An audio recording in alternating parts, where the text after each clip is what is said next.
Our third most important landmark judgment in this series of lecture is Shreya Singhal versus Union of India, which particularly relates to she challenges the provisions of Information Technology Act of 2000 and how it violates the very provisions of the Constitution of India relating to Article 14, Article 19, Clause 1, Subclause A, and Article 19, Clause 2, and Article 21 of the Constitution of India, then Section 66A, 69, and Section 79 of Information Technology Act and those amendments made in 2009. So also she challenged Section 118, Clause D of the Kerala Police Act.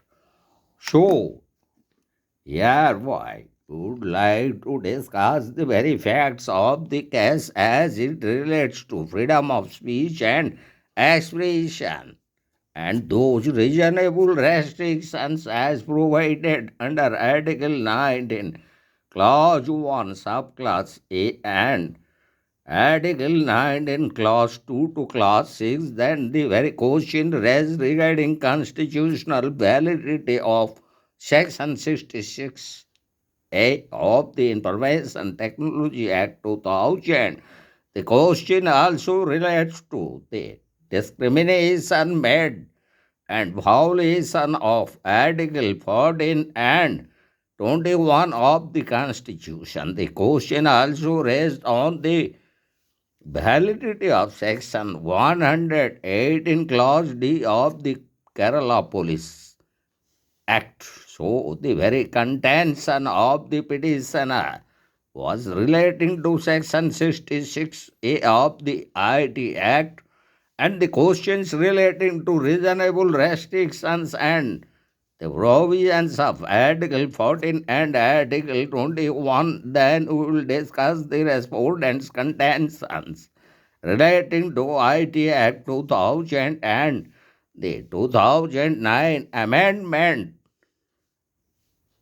whether these are constitutional or not. The very judgment that was delivered, it made Section 66A of the IT Act as violative of Article 19, Clause A, Subclause A, Clause 1, Subclause A.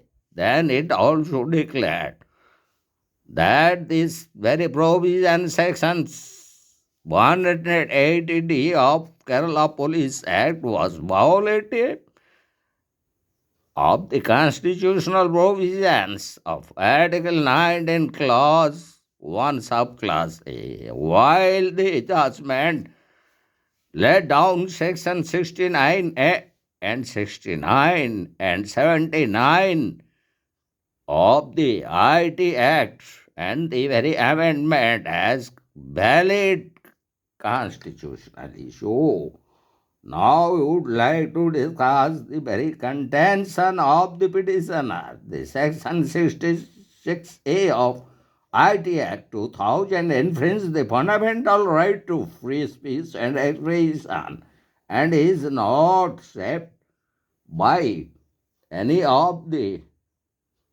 8 subjects covered from Article 19, Clause 2 to Clause 6 of the Constitution as reasonable restrictions. Further, Section 66A of the IT Act is vague because none of the terms provided in the Act has been defined.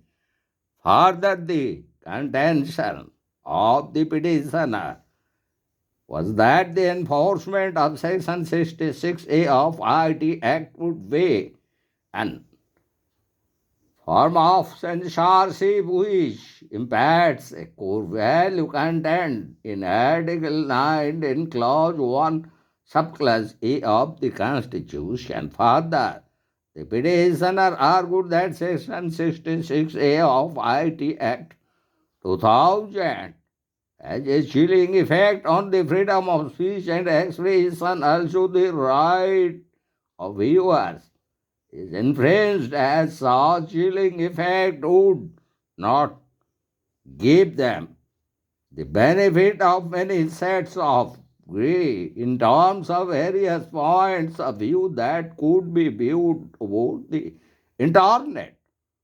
Further, the petitioner argued that the rights under Article 14 and 21 of the Constitution are breached, as there is no intelligible difference between those who use the internet and those who, by what's spoken or written, use other mediums of communication. To punish somebody because he uses a particular medium of communication is itself a discriminatory object and would fall out of Article 14 of the Constitution. In response to the contention of the petitioners, the respondent content, which in particularly made by the respondent, that is Union of India, which made the argument that the court will interfere with the legislative process only when a statute is clearly violative of the rights conferred on the citizen under Part 3 of the Constitution. There is a presumption in favor of the constitutionality of an enactment. Further, the Union of India made the argument that mere possibility of abuse of a provision cannot be a ground to declare a provision invalid. Loose language may have been used in Section 66A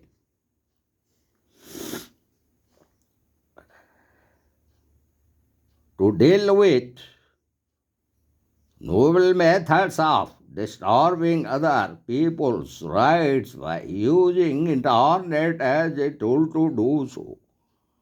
And further, the Union of India led the argument that vagueness is not a ground to declare a statute unconstitutional if the statute is otherwise legislatively competent and non-arbitrary.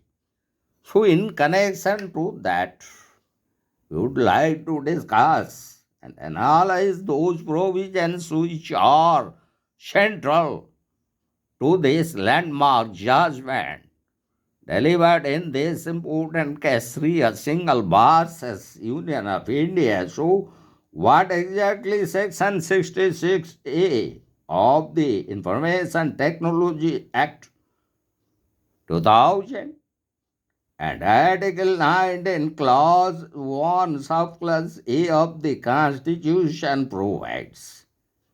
So, as per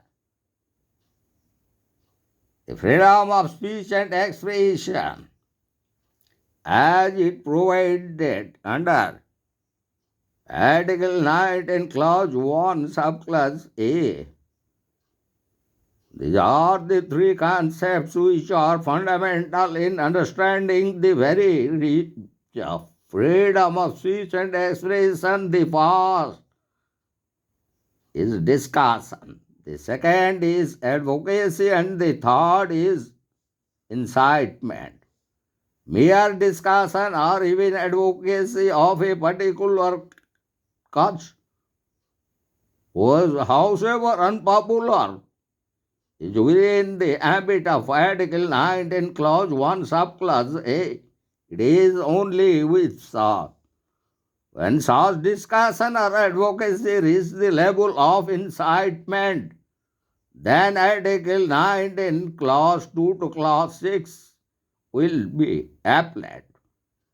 It is at this stage that a law may be made curtailing the speech of expression that leads or tends to cause public disorder or tends to cause or tends to affect the very sovereignty and integrity of India, the security of the state, friendly relations with foreign states which are provided as reasonable restrictions from Article 19 Clause 2 to Clause 6.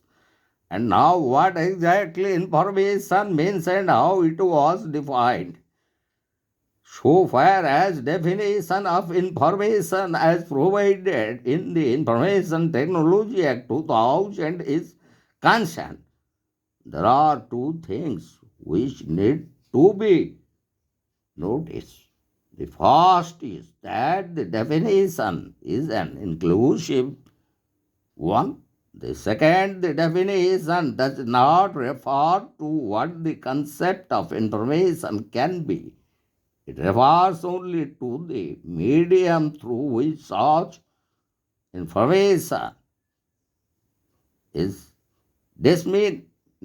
Therefore, the public's right to know is directly affected as per the provisions of Section 66A of the Information Technology Act of 2000. Further, it has been already as that Section 66A creates an offense which is made the very scientific, literary, or artistic value. So it may refer to current events, it may be absence or seditious.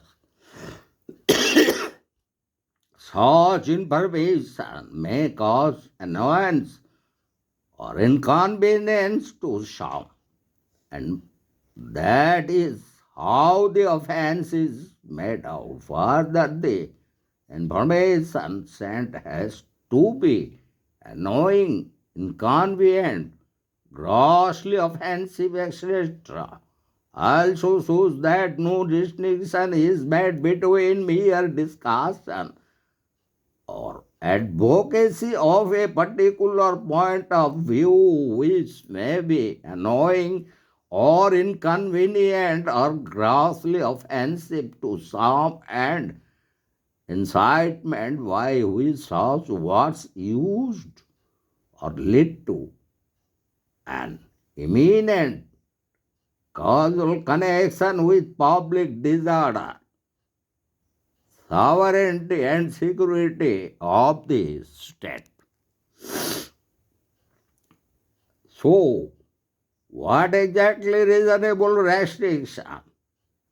As it was made in 1950, the case in Chinta Manrao was a state of Madhya Pradesh. The court said that the phrase reasonable restriction connotes that the limitation imposed on a person in enjoyment of the right should not be arbitrary or of an excessive nature beyond what is required in the interest of the public.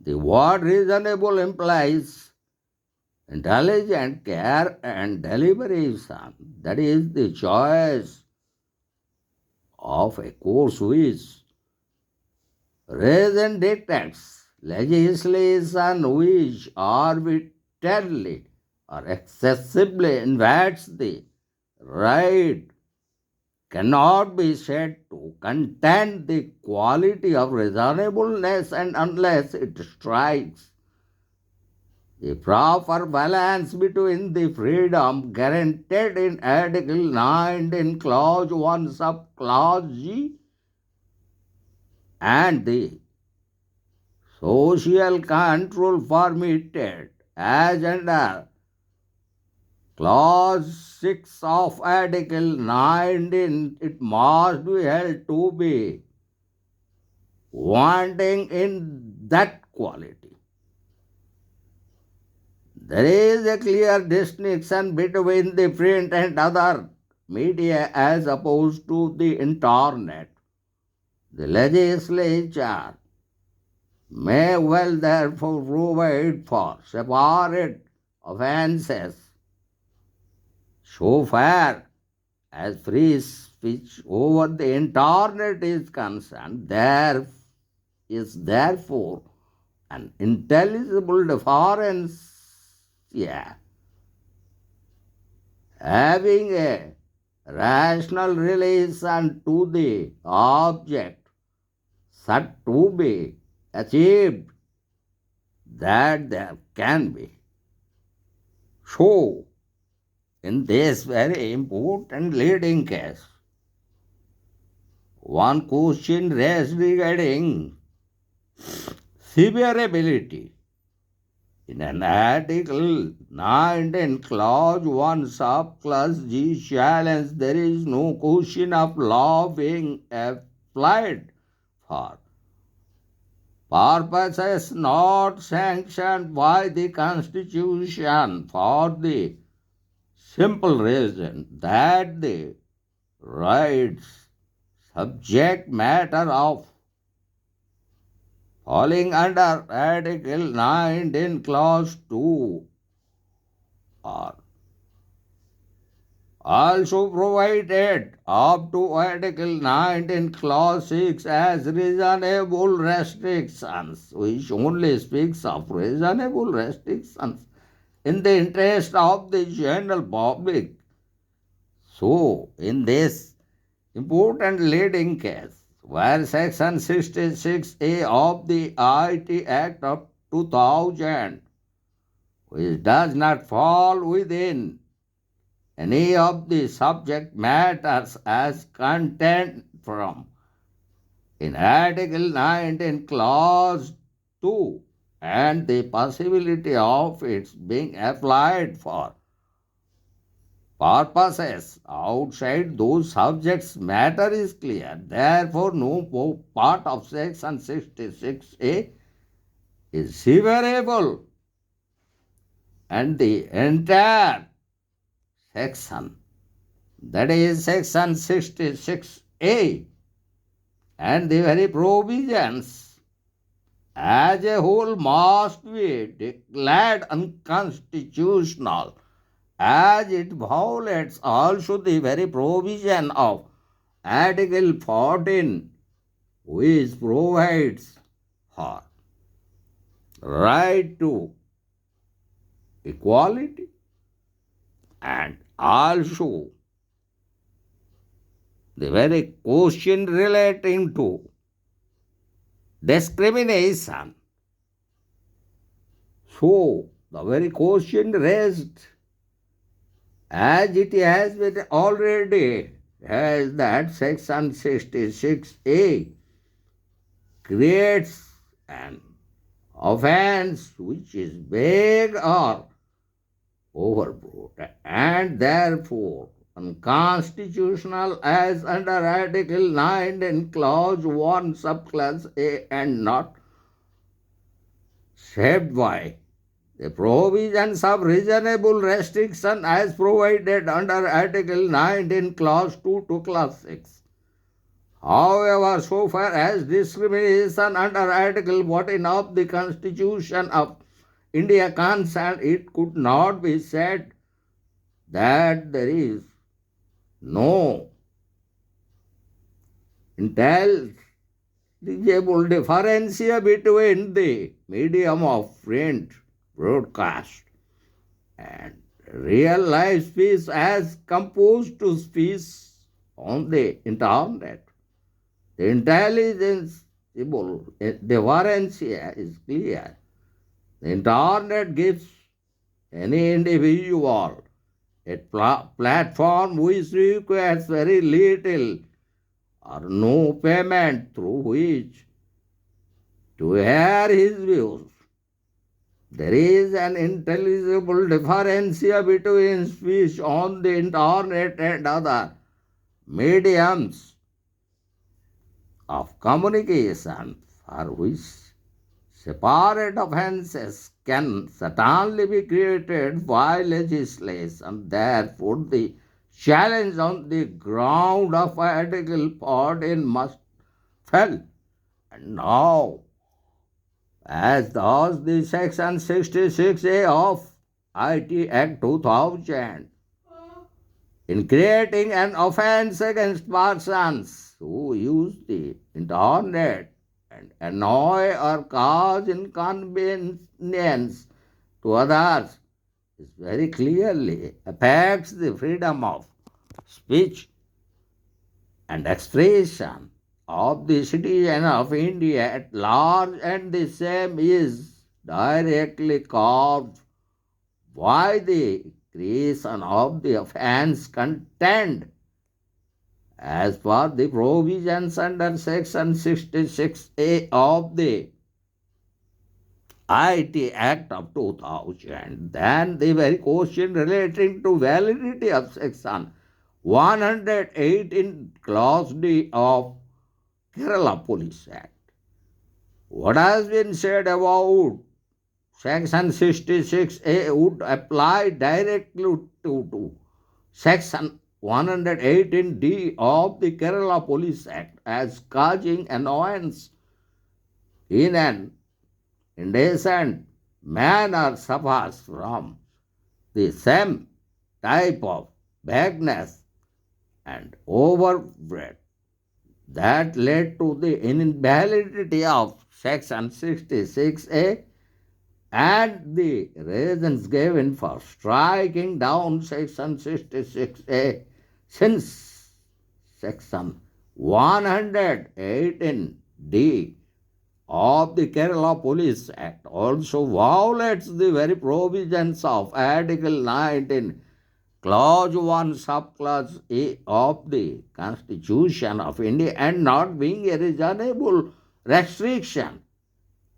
and as it is also not falling under those reasonable restrictions provided under Article 19, Clause 2 to Clause 6. So, on the said right not being served under any of the subject matters is hereby declared to be unconstitutional. Then the Apex Court declared Section 69A as valid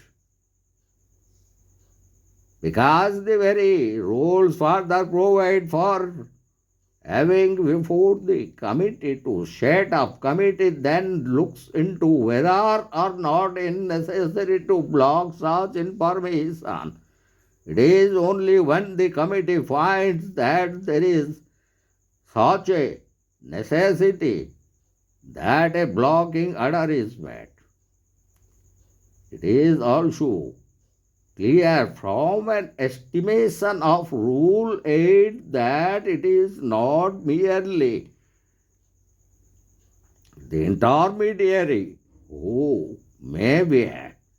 If the person, the originator, is identified, here is also to be heard before a blocking order is passed. Above all, it is only after these procedural safeguards and are made that blocking orders are made of in case there is a certified copy of the court order. Only then can such blocking order also be made. It is only an intermediary who finally fails to comply with the directions issued who is punishable under subsection 3 of section 69A merely because certain additional safeguards such as those found Under Section 95 and 96 of the Criminal Procedure Code are not available, does not make the rules constitutionally invalid. So, the Apex Court has that Section 69A of the IT Act of 2000 as valid. So also Section 79 of the Information and Technology Intermediary Guidelines Rules 2011 was discussed in length, where Section 79 is an exemption provision. Being an exemption provision, it closely related to provisions which provide for offences including Section 69A. Further, Section 79, Clause 3, Subclause B, has to be read down to mean that intermediary, upon receiving actual knowledge that a court order has been passed, asking it to expeditiously remove or disable access to certain material, must then file to expeditiously remove or disable access to that material. This is for the reason that otherwise it would be very difficult for intermediaries like Google, Facebook, etc. to act when millions of requests are made, and the intermediary is then to judge as to which of the such requests are legitimate and which are not. So, it was informed that in other countries worldwide this view was gained acceptance, as Argentina being in the forefront. Also, the court order or the very notification by the appropriate government or its agency that strictly conform to the subject matter laid down as under Article 19, Clause 2 as reasonable restriction. So unlawful acts beyond what is laid down in and under Article 19, Clause 2 obviously cannot form any part of Section 79. With these two caveats, the apex could refrain from striking down even Section 79, Clause 3, Subclause B. So, finally, would like to conclude our valuable discussion on this very important landmark judgment, Shreya Singhal versus Union of India, where Section 66A of the Information Technology Act 2000 is struck down in its entirety, being violative of Article 19, Clause 1, Subclause A, and not it is being saved under Article 19, Clause 2, providing reasonable restrictions. Next, the apex court held that Section 69A and the Information Technology Procedure and Safeguards for blocking for access of information by Public Rules 2009 are constitutionally valid. Further, the apex court held here that Section 79 is valid subject to Section 79, Clause 3, Subclass B, being read down to mean that an intermediary upon receiving actual knowledge from a court order or being notified by the appropriate government or its agency that unlawful acts related to Article 19, Clause 2 are being to be committed, then fails to expeditiously remove or disable access to such material. Similarly, the Information Technology Intermediary Guidelines Rules 2011 are valid subject to Rule 3, Sub-Rule 4 being read down in the same manner as indicated in the judgment delivered by the apex court in this landmark judgment, Shreya Singhal versus Union of India.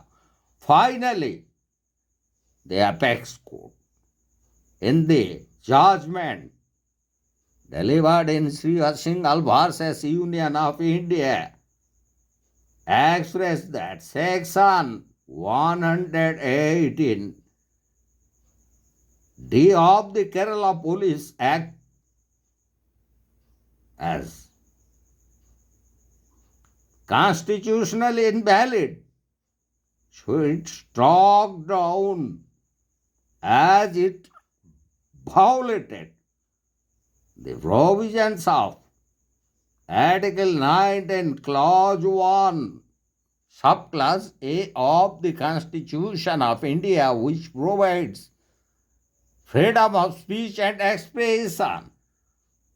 And further, the very provision as provided under Section 118D of the Kerala Police Act could not be saved as per the provisions of reasonable restrictions as provided under Article 19, Clause 2 of the Constitution of India.